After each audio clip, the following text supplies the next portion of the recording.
அன்பு சொந்தங்களுக்கு இனிய வணக்கம். இன்னைக்கு படித்ததில் பிடித்ததில் நம்ம பார்க்க போகிறது நீதிமொழிகள் 24ஆம் அதிகாரம் 14ஆம் வசனம்.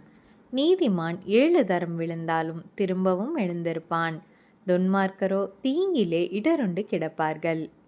நீதிமான்களுக்கு கஷ்டங்களும் துன்பங்களும் இல்லை என்று வேதம் சொல்லவில்லை. ஆனால் அவர்களுக்கு துன்பங்கள் வரும்பொழுது ஆண்டவர் அவர்களோடு கூட இருப்பார்கள். வேத வசனத்தை கவனித்தீங்களா? அவங்க எத்தனை வாட்டி விழுந்தாலும் மீண்டுமாக எழுந்து ஓடுவார்கள். தன்னுடைய வாழ்க்கையில் எவ்வளவு போராட்டங்கள் வந்தாலும் சோர்ந்து போக மாட்டார்கள். ஆனால் துன்மார்க்கரோ தீங்கிலே இடருண்டு கிடப்பார்களாம். அவங்க நினச்சா கூட அவங்களால மீண்டு வெளியே வர முடியாது. மீண்டுமாக பாவத்திற்குள்ளாக பாவம் செய்து தன்னைத்தானே அழித்து கொள்வார்கள். நீங்களும் நீதிமான்களாயிருங்கள். இந்த நாள் இனிய நாளாக அமைய கர்த்தர் உங்களை ஆசீர்வதிப்பாராக. ஆமேன்.